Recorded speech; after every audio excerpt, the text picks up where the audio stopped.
I'm deeply touched every time we go to one of these things. It's everyone means the same as the last. It's wonderful. I do want to thank the selection committee, everyone that is recognizing Ed today, and especially the Saints and Mrs. Benson.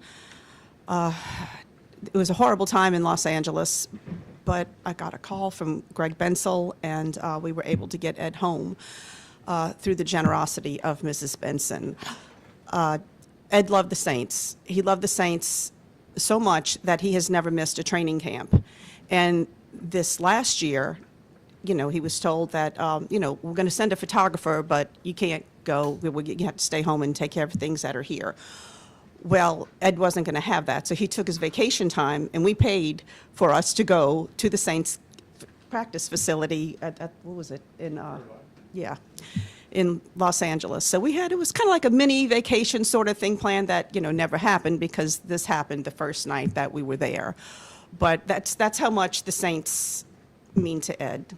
So thank you, Kenny, for everything, not just for this, for everything. You and Denise have been wonderful friends, and I appreciate it. Thank you so much, and I know Ed is looking down and just very humbled by all of this recognition. So thank you.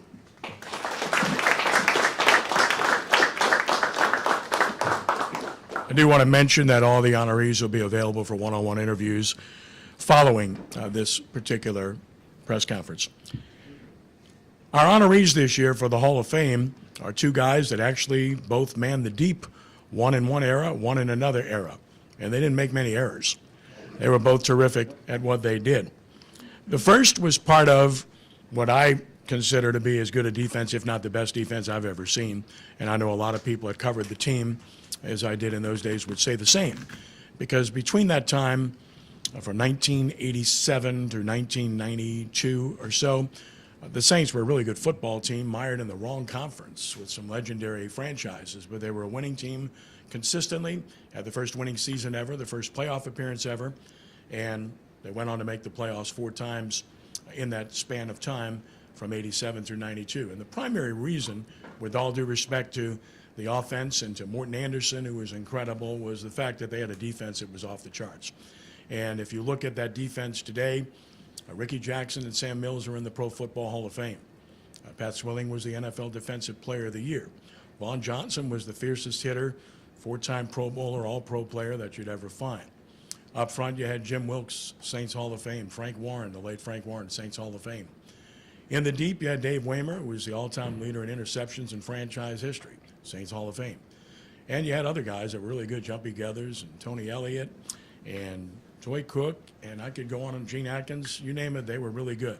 But they had this other guy playing safety that was an awfully good player, and somehow he managed to get here, even though he was overlooked, so to speak, coming out of college. And the Saints saw the value, brought him in. He spent from 1985 to 1994 here, and he was nearly 20 interceptions for his career here. He went on to play elsewhere in the NFL. He spent like 14 years in the league.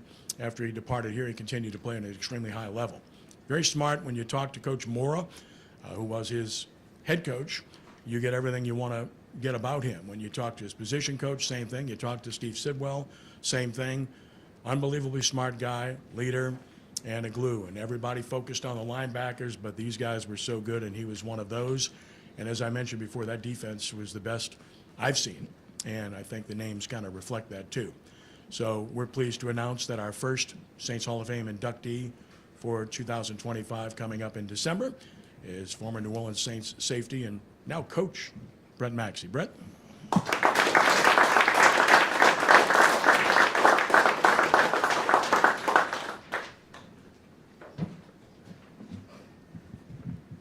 Good afternoon. Man, I'm filled with a lot of emotion right now. You know, it's kind of hard to describe, to be honest with you. Thank you for all the kind words. I really do appreciate it. I really didn't know how this day was going to go. You know, I didn't know if I was going to, you know, break down, if I were going to have an opportunity to, you know, to write some stuff down, you know, because I am a senior, so I do recognize that. and I just want to make sure that I don't forget, you know, a lot of important people that that got me to this point.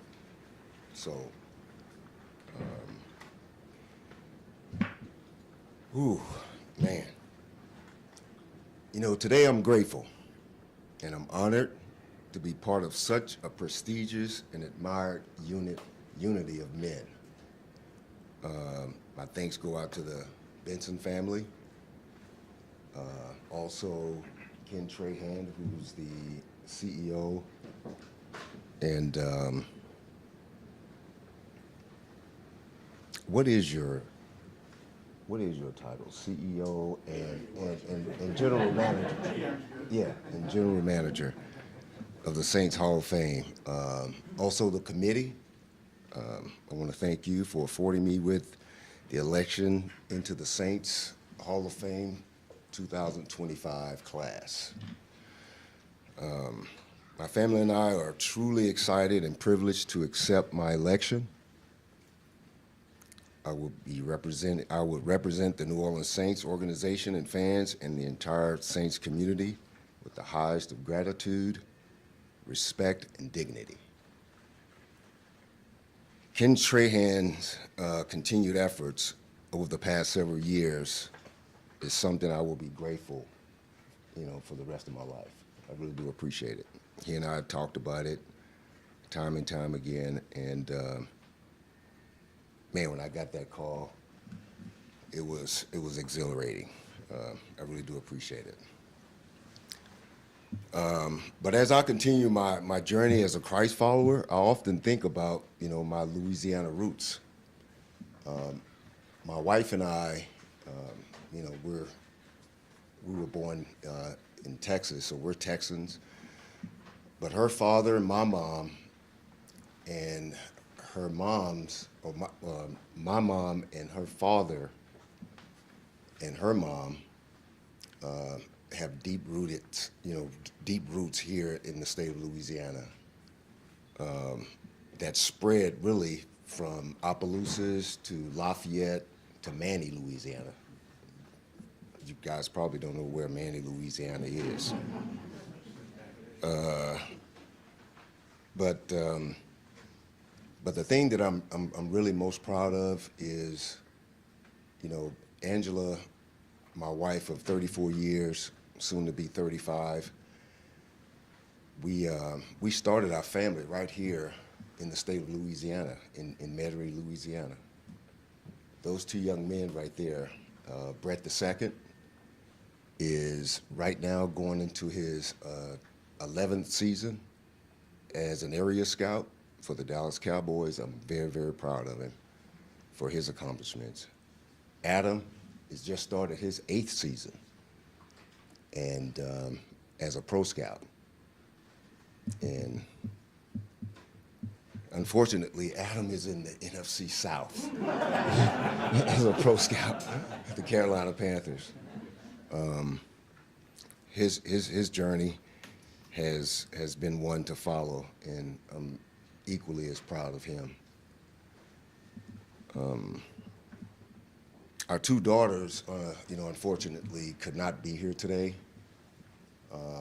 Maya, who's our oldest daughter, who's our third child, she's a pastry chef with the Cowboys, so her and Brett work closely together every day. And my youngest daughter is Olivia. She's a mental health professional. She advocates for young children. And you talk about the way that she interacts with children and their mental health and their behavioral issues is outstanding. I'm equally as proud of them as well. I love talking about my family, just so you guys know. Thank you.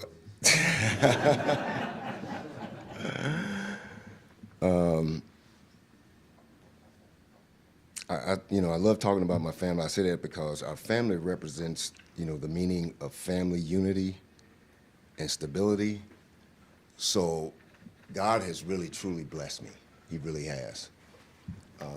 My youngest daughter, Olivia, on Father's Day, she she kind of gave my wife and I some titles. Angela is the glue to our family.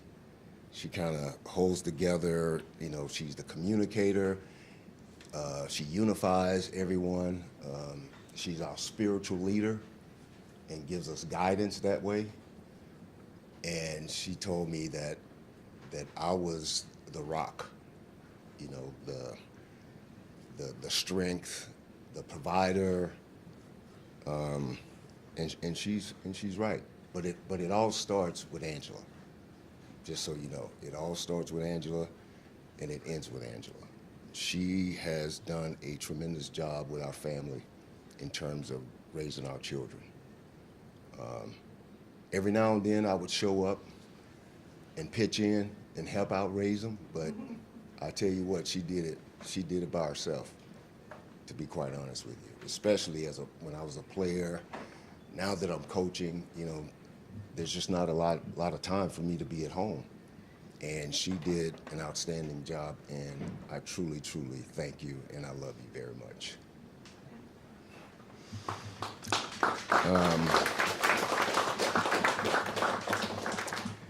In closing, I like to share something with you guys. 5 principles from my reflection after reading the story of Joseph in Genesis 37, 12 through 36. It really simplifies. It's simply talking about how Joseph was able to overcome some of the obstacles in his life because he was sold into slavery, and he persevered. He kept his faith in God, and he never wavered. Even during the circumstances that were so insurmountable, that he kept his belief. And my reflection of that is, there's 5 principles that I took from this. Count your blessings every day. Proclaim whatever you feel that's important to you. Go another mile, which means don't ever give up, because I was never, ever treated as the first choice, as what was indicated here earlier. And then choose wisely of your power of choice, and do everything with love. And probably all 5 of those, my lovely wife instilled those into me. And we kind of live that life every day. I'm talking so much about it because I just truly, you guys just don't know. She is amazing. Ask those 2 boys right there. They know it. They know how important she is to our family. I really do. I love you. Thank you again for allowing me to come up and speak my piece on today. I'm really, really overwhelmed, to say the least. John, my frat brother back there, it's always good to see a good face. Somebody that you're close to. A lot of the men that are in this room. Bear Bircher was here in 1985. Ro Brown was here, still hanging, man. I like the gray. I love it. I think my time is up. Thank you.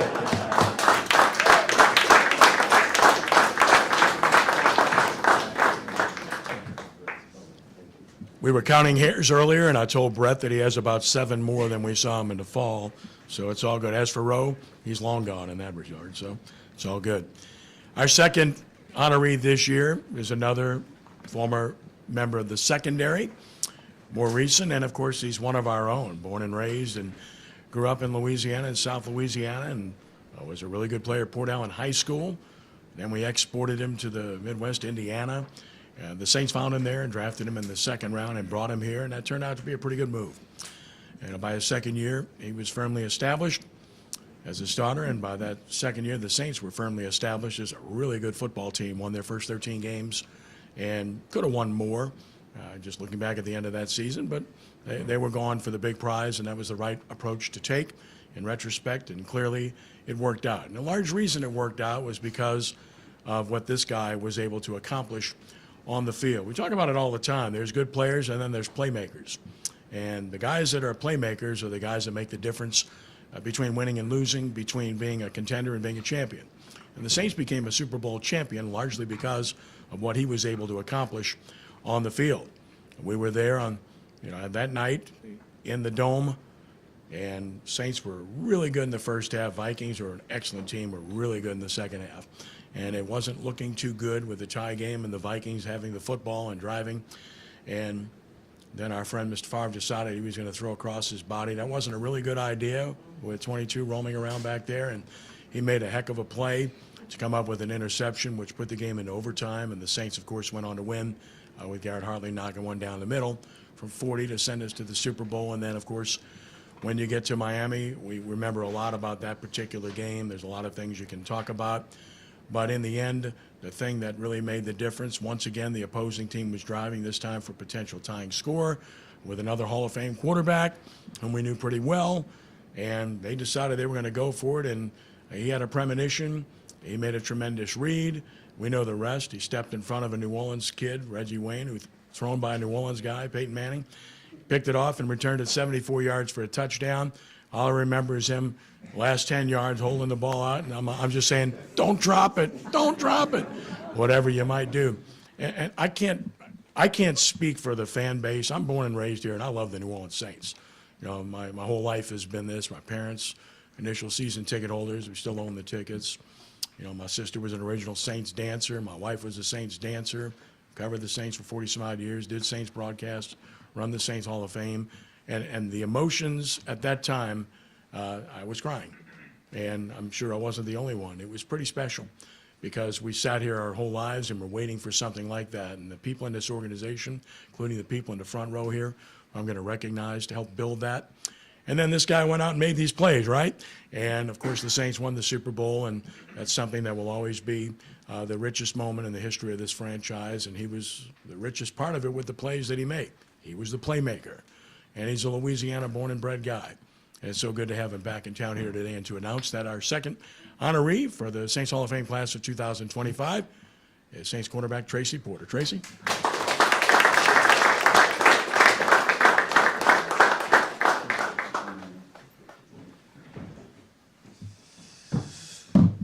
Oh, well, how's everybody doing?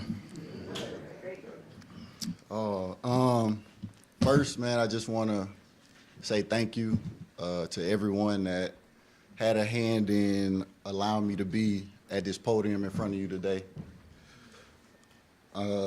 Much like Brett, man, it's a bit overwhelming. I mean, and you can wonder how that is with playing in front of 70,000+ every week, but to be recognized by your peers and men and women that you see every single day, and they think the highest of you, you can't put a value on that. So for everyone, like I said, that had a hand in getting me to this point, thank you. I really appreciate it. But I must say, though, that if you would have told me when I was a young kid that I would be at this point, I wouldn't have believed you, because football was not my first love, believe it or not. I actually had dreams of playing basketball. But as you can see, being vertically challenged, you had to find another avenue. But like I said, God had other things for me. He put me on the football field. It's becoming more and more common now, but at the time, playing 2 years of high school football and then trying to get a scholarship to go play in college and then make it to this point was rare and kind of unheard of. But it was a transition that I made, and through the help of the vets and the coaches along the way, and Mickey and Coach Payton, them guys, and Dennis Allen, they taking a chance on me and bringing me back home. It speaks volumes. So I'm very appreciative of that, of you guys giving me my opportunity. And in saying that, I have to tell a little draft story, if you guys don't mind. But once the draft was going on, I remember sitting at home with my mom. She was in the room. My girlfriend was my wife at the time, Devin. She was sitting beside us, and the first round went by, and like every player that enters the draft, they're hopeful of the first round, but there are only 32 picks. So those picks went by, and the second round came, and I just happened to be, kind of, I guess said I'd just go ahead and take a nap, so to speak. And I remember hearing the 40th pick come up, and it happened to be the Saints. So I'm laying there, and I'm kind of like, I should have went first round, so that didn't happen. But once I seen the 504 number pop up on the phone, I had to look at the screen again. And I'm just, simply telling myself, like, this can't be happening right now. So I answered the phone. Lo and behold, Mickey's on the phone, Coach Payton's on the phone. They're asking me, am I ready to come to New Orleans and play some football? And I'm pretty much saying, well, yeah, Coach, it's about time. So, like I said, that was a moment. It would have been easy for me to say, hey, Mom, hey, Devin, I'm getting drafted, but I wanted her to enjoy the full experience. So my mom, she was just sitting there watching the TV. She saw the pick, and I was trying to whisper on the phone and not allow her to hear me, but she was, still just looking at the TV. And then once the pick came in and she saw my name go across the screen, you would have thought that she got drafted. Because she started to cry. I went outside. We lived in an apartment complex, so I went outside, and it's like the whole entire neighborhood came in front of our building. So I was in my small town of Port Allen. Mickey, a little something about that, but the town is so small, and everyone, they stick together, they know each other, so the support that they had a hand in getting me to this point as well. So I definitely have to shout out, my hometown of Port Allen. But in getting here, and getting to this point, and coming into the facility, I was young. I didn't know the ins and outs, so I had to follow the veteran leadership. And I had a good group of guys from Vilma, who was man in the middle of our defense, to Drew on the other side of the ball. He would come in and help me as well. So I don't want to leave anybody out, but I know it's a lot of people that played a hand in me getting to this point. And I want to simply just say thank you. Much like Brett, my wife is the glue as well. She's been here from the beginning, since I was in college up until this point. I have my 16-year-old, Samari. She was the 1-year-old when we ended up winning the whole thing. Like I said, man, just being here puts a smile on my face. Once I got the call from Ken, it wasn't expected. I thought you were just calling to shoot the breeze, but once you dropped the news on me, much like getting drafted on that phone call, man, I thought it was too good to be true. But, I started to get more calls, and people, they were congratulating me as well. And I wanted to announce it, but they said, hold on, man, you had to wait until June. So, I had to tell my mom. She's not on social media, so I don't have to worry about her. But I told a lot of close friends and family. And, hey, man, this is a huge opportunity. This is a great thing that you guys do for us. We need more of this, of, guys coming back, the veteran guys coming back and being a presence for the younger guys that are coming in. To show these guys, what it takes to become a pro, because I had to learn that. It wasn't all peaches and creams here, Mickey. We know everybody, players, the young players, they have their ups and downs, but to know that Mickey and the rest of the Saints organization, they stuck behind me, that spoke volumes. I'm homegrown. I let anybody know from day one that we have the greatest fan base of all 32 teams. No one is touching us hands down. Man, it's a lot I want to say. I know I don't have much time, but coming into that NFC Championship game, we had one thing on our minds. We ended up, we lost the last 3 games of the season, and you hear all the whispers of everyone saying, hey, no one has won 13 straight, lose their last 3, and go on to win the Super Bowl, let alone go to the Super Bowl. Well, so much for that. But the NFC Championship game, man, we're playing. It's a hard-fought battle going back and forth. We're forcing turnovers. Those guys are keeping the game close. And I remember just before the interception happened, you know, we were in the huddle. We're calling the play. We're looking up, and you know, some of the fans they're starting to leave because time is out. They think they're going to come in and kick a field goal, and then the Vikings are going to go to the Super Bowl. But lo and behold, not Peyton, I'm getting ahead of myself. Brett, he tries to throw across his body. The rest is history. And after that, I remember hearing that everyone that left the dome was trying to turn around and come back in once we were going to overtime. So it was just a great experience playing here week in and week out, man. The way the fans turned out, the way the support from the family, from the team, from you guys in the Who Dat Nation, man, it was unbelievable. I'm very appreciative.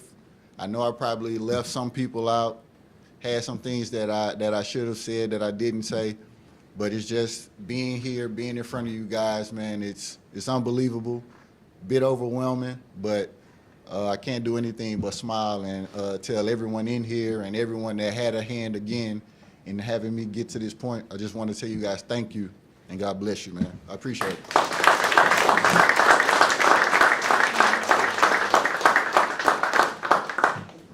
He'll talk about the Super Bowl later, I'm sure. So it's all good. Every year when we go through the process, I make it a point to call some of our previously inducted Hall of Famers to get some thoughts. And I make sure that I call the people that would have known these guys best. You know, in the case of Brett, Jim Mora, and, you know, calling Vic Fangio and talking to these guys and getting some real thoughts about the players. And, of course, they were wholeheartedly endorsing Brett and talking about what a heck of a player he was, but what a good person he is. And then, of course, with regard to Tracy, talking to Sean, and of course, if you call Sean, he's going to keep you for 20, 30 minutes, which he did, and it was good. And then calling Mickey and getting their thoughts, and of course, their thoughts were 100% behind Tracy being inducted. With that, I want to also recognize Doug Miller, Saints Vice President, who's here today and is a friend and a great guy, and we'll have him over on the Gulf Coast here the next couple of days. Dennis Lauscher, the president of the Saints and Pelicans, born and raised, and has done a phenomenal job, and we're all extremely happy for him and proud of him and what he's accomplished. And, of course, Mickey Loomis, our reference to, is a great friend of ours, and he's been really supportive of everything we've done to recognize the best in franchise history, and continues to do an excellent job here in this process that you call the NFL, and I think that good things are sure to come, but we really appreciate all these gentlemen for what they've done. And, of course, Gail would be here today, but it's time off right now, and she'll be there in the fall, I'm quite sure, when the induction takes place. And the same thing with Kellen, who's been great, by the way, for everyone thus far. Final order of business today. You know, our Media Selection Committee is responsible for nominating and selecting our Hall of Famers and the Joe Gemelli Fleur-de-Lis Award. The Saints Hall of Fame has never presented any other award because we've tried to protect the shield and the legacy to make sure that it was special and not to branch out too far and try to create things that really didn't have any place. This time it was really unavoidable. Our board of directors, many of whom are here today, and the idea was hatched by one that's sitting in front of me as we speak, wanted to do something special for a very special person. Now, with the Saints Hall of Fame Museum, we previously, we constructed a wall dedicated to Steve Gleason because we thought that much of him as a person, as a player, and he's one of the 3 or 4 best special teams players in the history of this franchise. And also what he has done with his life. It's unimaginable to even consider what he has been through, what his family's been through, and to even comprehend that. And for people of faith, it's very difficult, but we have to lean on that because we understand that there has to be a purpose. I'm not really grasping it, but I know there has to be one. Steve has done so much on the field, and I mentioned earlier we had him at the Hall of Fame Museum in the Dome, as we had for so many years with players making appearances before the games. Right after he retired, we had him, and he was as gracious, if not the most gracious person we've ever had. And he was so popular with the people, and he was so full of life. And it was something special. I still have pictures from that, and I look at them, and it's amazing. And I try not to get down about things when I recognize what's transpired since then, because I know he wouldn't want that either. But our board of directors decided that we wanted to create a special award. It's not an annual award by any stretch of the imagination, not unlike the Ring of Honor, which is an annual. It's very special and reserved for the elite of the elite, which the Saints do a great job with. So the board decided that we were going to create the inaugural Saints Hall of Fame Courage Award. I think it speaks for itself, trying to describe what it is. Courage in the face of adversity. You know, we all face adversity in our lives. I can't imagine anyone facing more adversity than he has, or his family, that they have endured. And he's here today and continues to be an inspiration to so many people. And with what he's done beyond football, what he's done in this community, and the monies that have been raised through him and in his name, it's absolutely astonishing. But it speaks volumes about the character of the individual. It's somebody that we love and cherish, and we've prayed for immeasurably over an extended period of time, and will continue to do so. So it's my pleasure, based on our board of directors, to announce that we have bestowed the Saints Hall of Fame Courage Award upon the one and only Steve Gleason, who's with us here today. I want to recognize him, and I know he would like to communicate something. Steve, congratulations.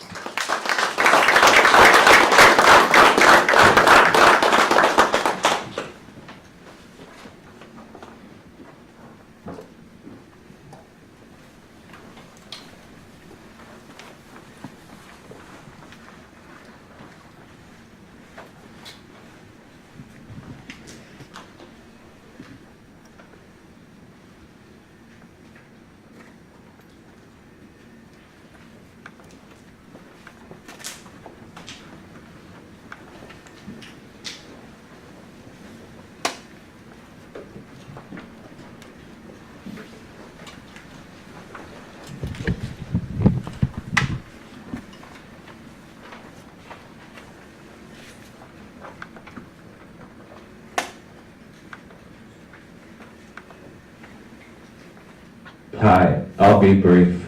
Thank you. To the Hall of Fame Committee, thanks for inventing another award.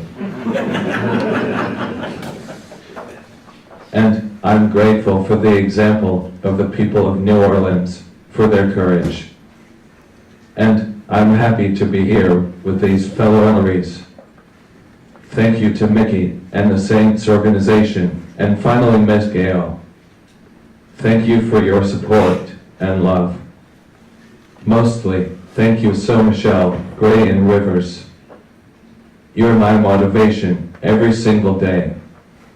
May we all continue to lead with love. Peace out, Girl Scouts. I love Yale.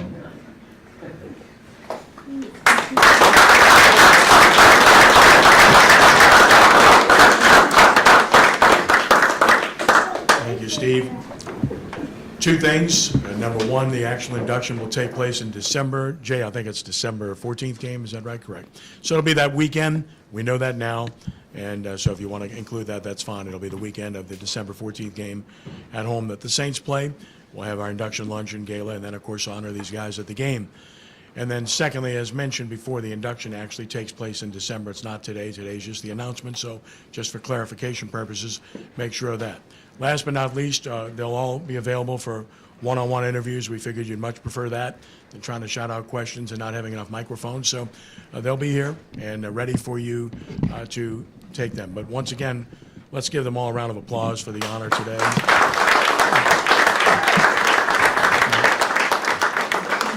Thank you all for being here. And again, they're available for one-on-ones. God bless you. Thank you.